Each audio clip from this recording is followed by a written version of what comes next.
자, 북한에서 10월 10일 노동당 창건의 날 열병식을 할 거라고 예측은 됐는데요. 10월 10일 낮에 할 거라고 봤는데 밤에 10시부터 한 새벽 3시까지 열병식을 지금 한 걸로 나오고 있습니다. 그래서 한밤중에 열병식을 한 이유가 무엇인가? 이 부분이 매우 의아스럽고요.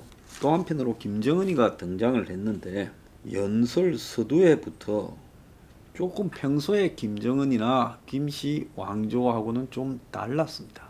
물론 저는 지금 가끔씩 등장하고 있는 북한의 김정은이가 진짜 김정은이가 아닌 쪽의 가능성이 높다고 보는 사람입니다.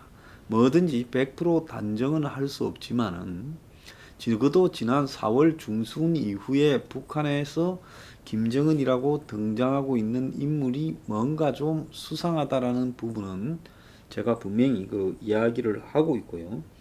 북한에서조차 이 방송을 녹화로 틀었어요. 그래서 그때 이 토요일 날 저녁에 한국의 8시 뉴스 하고 있을 때 북한에서 녹화로 방송하고 있어가지고 그것을 YTN하고 연합뉴스가 통으로 생중계했다가 그래서 북한도 아닌데 어떻게 저런 거를 생중계할 수 있느냐 이런 비판까지 나오고 그러지 않았습니까? 그래서 한밤중에 김정은이가 등장해서 열병식을 한 이유는 도대체 뭔가? 자, 밤에 불꽃놀이라든지 또 각종 횃불을 들고 나서고 이 밤에 평양시의 모습을 드론으로 찍어서 방송에 넣고 하는 극적인 효과를 노렸다라고도 될 수 있지만은 또 한편으로는 어색한 가짜 김정은이를 밤에 이렇게 좀 노출시킴으로써 김정은에 대한 의문을 완화시키는 쪽으로 한 거 아닌가 하는 추정도 할 수 있지요. 근데 김정은이가 말 속에 고맙습니다 이 한마디 뿐이라고 고맙다 말을 12번, 감사하다는 말을 6번, 고생한다, 미안하다 표현도 5번씩 했어요. 이례적으로 이전과는 다르게 고마움, 미안함을 표현하는데 대부분을 할애한 인민 애찬 지금 방송이었다는 겁니다.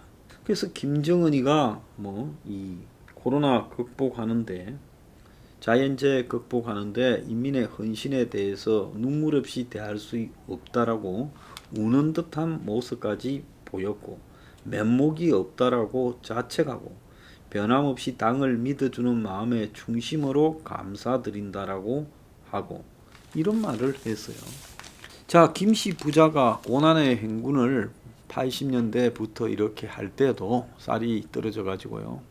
그런 말을 하지 않았고 그 아버지도 하지 않았습니다. 근데 왜 갑자기 김정은이가 초반에 지금 집권해서 자신의 권력에 도전하는 고모부 장성택부터 숱한 사람들을 처형 학살하고 이복형도 이렇게 죽였는데 왜 갑자기 저런 식으로 약해진 듯한 모습으로 인민의 미안하다, 고맙다, 면목 없다 이런 소리를 연발하고 있을까요? 이 부분에 대해서 저는 매우 의아스럽게 바라보고 있습니다.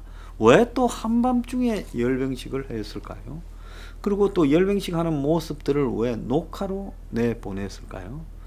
그래서 김정은과 관련되는 부분에서 녹화로 나가면서 어색한 부분들을 다 정리한 게 아니냐 이런 부분을 갖다가 좀 의문을 가질 수 있고요.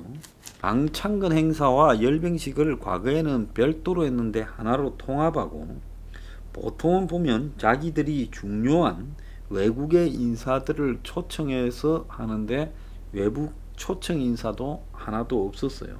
자, 이 부분을 보면 김정은과 대중과의 접촉 부분을 굉장히 차단한 대외 인사와의 접촉을 차단하는 그리고 또 김정은의 어설픈 모양을 감추기 위한 그런 어떤 기술 효과 이런 것들이 나온 게 아니냐. 저는 개인적으로 김정은의 연설하는 톤이 좀 바뀌었다. 과거의 김정은의 이 액센트나 특유의 이 말에 중점을 두는 그런 연설 행태와 이번에 나온 이 마치 아나운서 비슷한 김정은의 행태가 좀 달라졌다라고 보고 있습니다. 자, 어쨌거나 이 퍼레이드에서요, 새로운 ICBM도 등장하고 SLBM도 등장했고, 장거리 400km가 넘어가는 방사포도 등장했고, 그리고 이 방사포 등과 함께 이 한국에 쏠 수 있는 이 신무기 4종 세트가 등장했습니다. 이 초대형 방사포, 또 불규칙한 기동을 하는 이스칸데르 미사일, 또 특정한 지역을 축구장 몇 개를 초토화시키는 에이테킴스 미사일, 그리고 대구경 조종 방사포, 방사포지만은 미사일처럼 통제가 되는 그런 방사포까지 신종 무기 4세트도 등장했고, 북한의 새로운 탱크 부대도 지금 탱크도 나왔습니다. 한국의 K1 전차와 비슷한 탱크지요. 그 다음에 또 신형 전차포 및 대전차 미사일을 탑재한 장갑차까지 등장했어요. 그리고 지대공 미사일, 땅에서 비행기를 격추시키는 미사일, 또 개량형 북한판 페이트리엇, 즉 날라오는 미국의 미사일을 요격하는 미사일까지도 선보였다는 겁니다. 그래서 이번에 북한이 굉장히 다양한, 자기들끼리 지금 보여줄 수 있는 이 굉장히 다양한 이 모든 형태의 무기를 어쨌든 테스트하지 않고 그냥 모양만 다 보여줬다는 겁니다. 자, 이번에 북한이 공개한 ICBM은 화성 15형보다 길이와 직경이 훨씬 더 커진, 그래서 발사대가 25m 길이, 높이 3.5m, 발사대 바퀴가 직경 1.6m로 여태까지 보던 이런 ICBM보다 훨씬 컸다는 겁니다.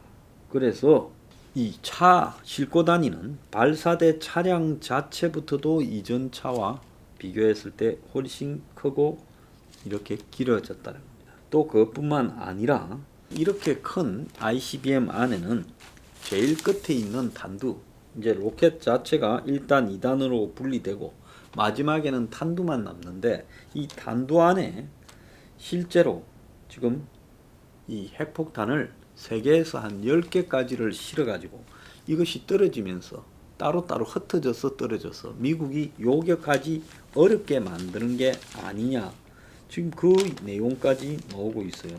그래서 저 길이 직경 등으로 추정할 때 탄두 무게가 1톤 이상이다. 그러니까 500kg 이하짜리 이런 이 핵폭탄이 몇 개가 들어가는 것 아닌가, 이렇게 보고 있고요. 그래서 지금 이 사정 거리 자체도 미국의 전역이 대상이 되는, 적어도 만 한 5,000km쯤을 가는 이런 미사일이 아닌가, 이렇게 보고 있습니다. 그것뿐만 아니라 SLBM도 지금 나왔는데요. 작년에 발사 시험한 북극성 4명에 비해서 이번에는 북극성 4A형인데 길이는 짧아지고 직경은 커졌다는 겁니다. 그래서 일단 직경이 커질 경우에 여러 개 탄두가 탑재될 가능성이 있다. 그래서 북한이 지금 이 심포항에서 5천 톤급의 잠수함을, 대형 잠수함을 지금 만들고 있을 건데, 이 대형 잠수함 안에 북한의 SLBM이 6발 들어갈 수 있다. 그래서 SLBM을 잠수함이 몇 발 쏘는가가 굉장히 중요해요. 자, 이전처럼 뭐 한 발 탑재하는 거다 하면 그거는 얼마든지 요격도 할 수 있고 그 잠수함도 맞춰버릴 수 있죠. 그런데 중요한 거는 한 6발을 동시에 쏘게 되면 이건 요격하기가 쉽지 않을 수 있다는 겁니다. 자, 그런데 이번에 북한이 저렇게 이 한 목적은 어디에 있을까요? 결론적으로는 북한은 2018년 1월부터 2018, 19, 2년간 시간을 이렇게 벌어주고 미북이 협상한다면서 비핵화요. 지금도 비핵화 협상이 깨졌습니다마는 또 어떻게든 해보려고 계속 접촉을 시도하는 국면으로 만들면서 3년 가까운 시간을 벌었어요. 그 시간 동안에 ICBM의 재기권, 재진입 등에 대해서 기술적으로 문제 있는 부분을 해소하고 또 이 훨씬 더 무거운 탄두를 실어 나를 수 있게 만드는 로켓을 갖다가 개발하고 또 SLBM을 북한이 실제 잠수함에 실어서 쏘는 것까지는 못했는데 이제 6개나 되는 잠수함을 실을 수 있는 잠수함도 거의 다 만들었고 SLBM도 거의 완성했고 또 4가지 종류의 4종 미사일 방사포 세트도 만들고 새로운 전차도 만들고 새로운 장갑차도 만들고 이쯤 되면 북한은 전력을 완전히 업그레이드 해버린 거죠. 한국과 비교했을 때 미군이 없다고 생각하면 북한의 전력이 한마디로 미사일 전력이 월등해서 지금 한국이 전쟁 시작하면 곧바로 북한에 의해서 초토화되어 버릴 수 있는 그런 상황이 전개되어 버렸습니다. 자, 그런데 북한이 이걸 공개한 이유는 뭘까요? 자, 북한은 트럼프하고 아마 협상이 이번에 이 옥토버 서프라이즈가 됐으면 이걸 갖다가 공개 안 했을 겁니다.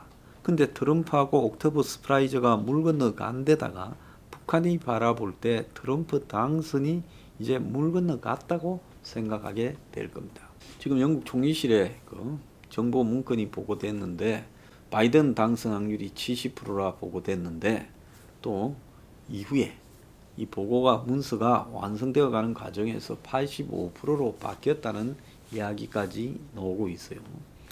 제가 보더라도 트럼프의 지금 당선 가능성은 15%, 낙선 가능성이 한 85% 이런 수준보다 저는 개인적으로 더 낮아졌다고 보고 있습니다. 그래서 현재 트럼프라는 사람이 대선을 이길 생각을 하지 않고 기행을 보이고 있어요. 백악관에 이 흑인 지지자들을 불러놓고 그 앞에서 원래 자기가 슈퍼맨 복장을 하다가 안에 입고 있다가 와이셔츠를 찍고 자기가 슈퍼맨처럼 나타나는 게 어떻겠느냐 이런 구상까지도 말을 했다고 하고 물론 실현되지는 않았습니다. 그것뿐만 아니라 아직 코로나 완치도 안 됐는데 지금 대중 연설을 하겠다고 하고 그래서 트럼프가 지금 이 코로나로 지금 손등에 정맥주사 맞은 링겔 맞은 이 반창고까지 붙여 있었죠. 그러니까 지금도 이 주사를 맞고 치료받고 있다는 겁니다.